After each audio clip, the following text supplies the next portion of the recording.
sure I added millions and millions of dollars to every budget, but he asked me to be a part of Imagineering too, and so, you know, but I'll be honest with you, it's the one thing I believe strongly in, is that the creativity at Disney and Imagineering and at Pixar is paramount. It is the most important thing.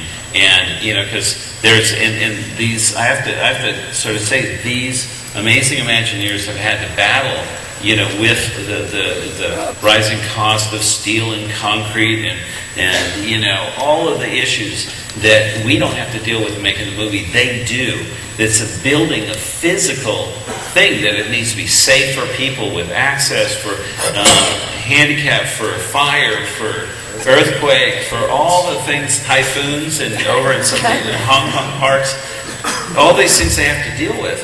And oftentimes, you know, a budget is set, right? And then we design a ride, a budget is set, and then all these things start, you know, chipping away at the budget. And the thing in the past, what's happened is that creativity has gotten, well, let's take it out of an animatronic figure. We'll have a less animatronic figure. Take this, don't make the face move, or on and on and on and on, down to the point where it gets compromised. And I was in one meeting once, and I went to one of the finance guys, and they were talking about how something they had to cut out. I said, okay, are you going to be the one at the exit of a ride explain to everybody getting off the ride why it's successful because it's on time and on budget, when it's a piece of crap?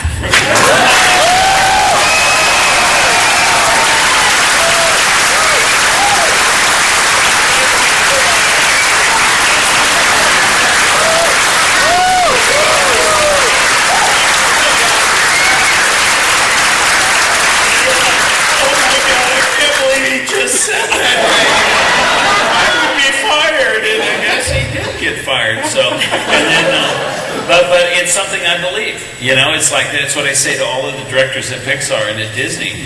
You know, it's like, look, you have 4 years to make a movie. You have every chance to make it right. You know, we don't have time to send people around to every single screening in every single theater and stand up in front of people and give caveats as to why it didn't quite work out the way you wanted. You know, it's like the lights dim, you know, the lights dim, the movie starts, and there's no excuses. And you got to be able to live with it for the rest of your life.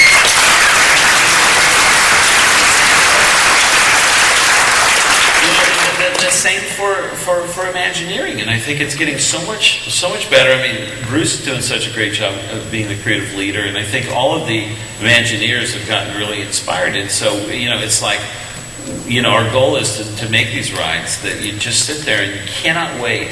The goal is, the simple goal is, we always say this, is that once you've stood in line for a long time, you ride the ride, you want to get right back in that line. That ride was so much fun, and I think something like Toy Story Midway Mania is like that.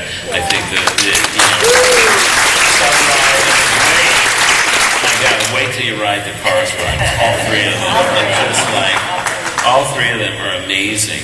And it's like making really great rides. I think that the new, when you see the new Little Mermaid, dark ride, it's just so magical and special, you know. And I think everything is kind of being done. I think DCA is something that's personally been very, very important for me because growing up at Disneyland and stuff, and I thought that, you know, California Adventure, you know, it wasn't quite to the level that Disneyland was, and we all said, we got to make this great, and we fought really hard to get the company to invest in it, and they did, and it is, and Bob's leading the team, and I think when you see the new Main Street is going to, everybody, if you haven't been to the preview center, it's something that I really, really wanted to have. As soon as I came in, I wanted to bring the preview centers back to the parks, because to me, as a kid, I loved those, and I got so excited about the future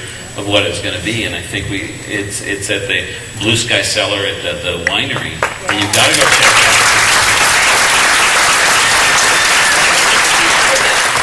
Get people excited. There's going to be a lot of construction walls up, and I think when you see the Main Street, the Los Angeles of the 20s, you know, it's going to be so beautiful in the red car with the real canary wire on it. I think, you know, and then the World of Color is going to be one of the most spectacular things.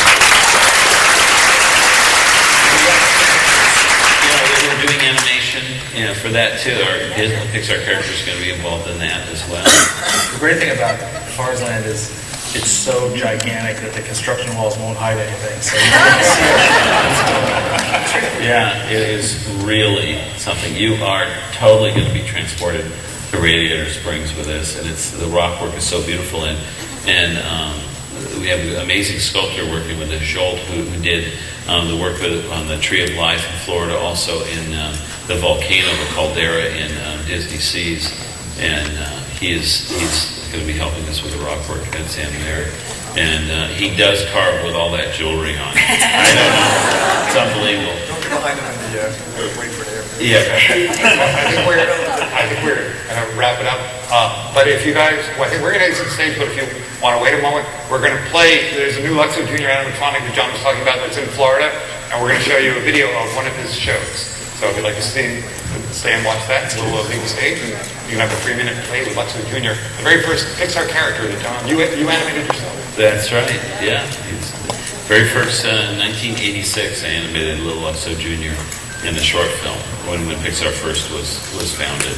And he's been a part of our logo ever since. So we're very excited to bring him to life, totally to life with the animatronic figure. Well, thanks so much for coming today.